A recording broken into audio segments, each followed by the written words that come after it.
They said the darkness swallowed her. They were wrong. She swallowed the darkness.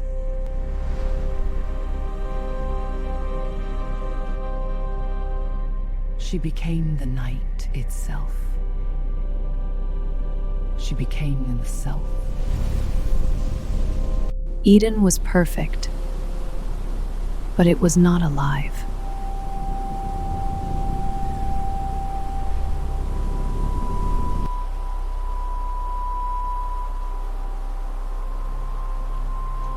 Out here, nothing obeys. The air moves on its own. The world is not controlled.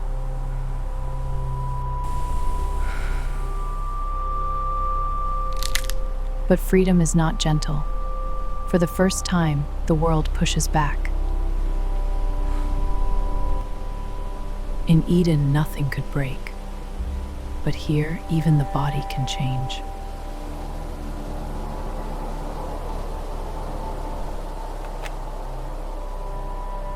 Out here, everything responds. Every action creates change. Not everything here moves on its own. Some things respond to will.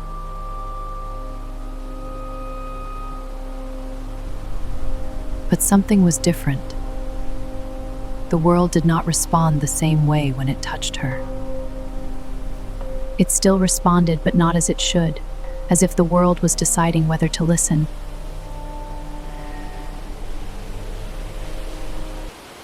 It responded, but never the same way twice. And for the first time, she did not understand why. It was not random. It was not harmony. It was something else.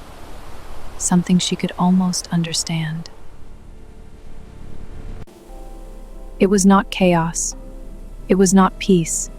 It was structure, hidden inside unpredictability. But then it changed. Not in a way she could predict, not in a way she could explain.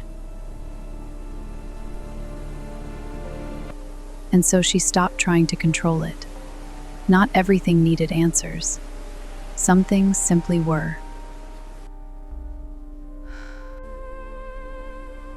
If the world was not fixed, then neither was she.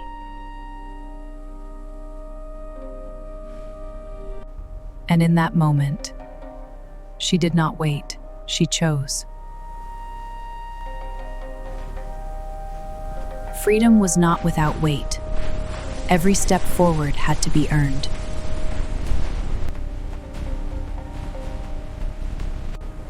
And when the world pushed, it did not ask.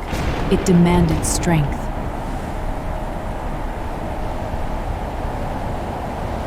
Strength was not enough. To survive, she had to learn the rhythm of what could not be controlled. And then, she stopped thinking. Because her body already knew.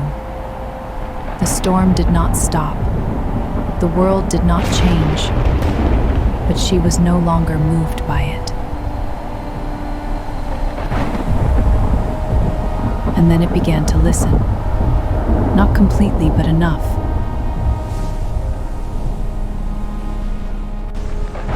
But power has limits, and the world does not yield completely.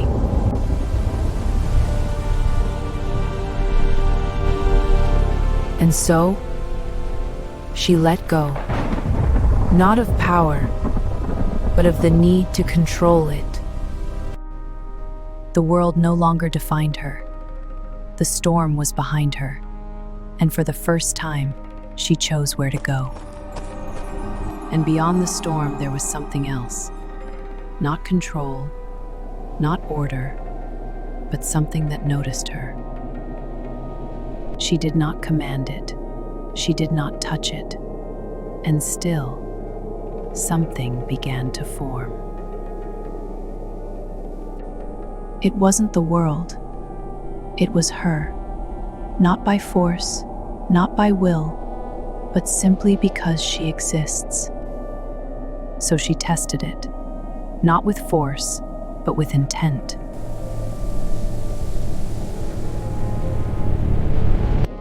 And in that moment, there was no doubt. It answered her, exactly as she intended. And with that truth came something heavier. Not power, but responsibility. But this time she did not act, because now she understood the cost. And for a moment, everything waited, not for the world, but for her.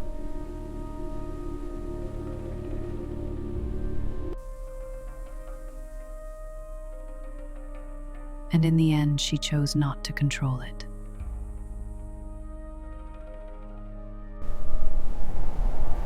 And for the first time, the world was free to be itself. And in that freedom, she no longer stood apart. She was not above it, she was not against it, she was part of it. Not by force, but because something new now existed within it. But change never goes unseen, and for the first time something else was watching. It did not speak, it did not appear, but the world answered her back.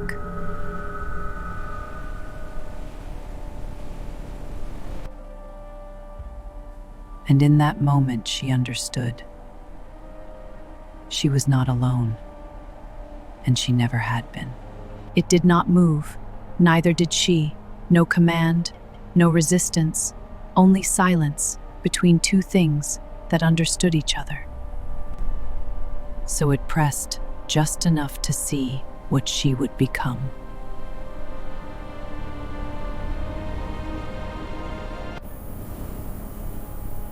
But she did not resist. She did not yield. She simply remained. And when it could not move her, it chose to step away.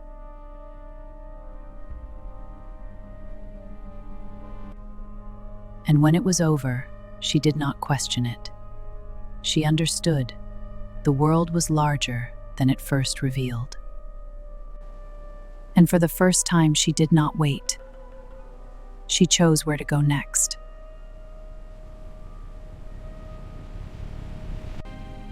And with that, she moved, not guided, not commanded, but by her own will.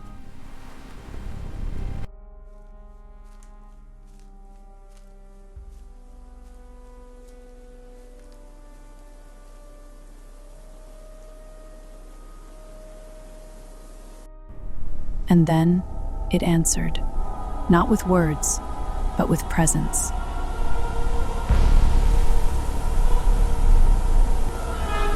And for the first time, it did not merely exist near her. It responded in kind.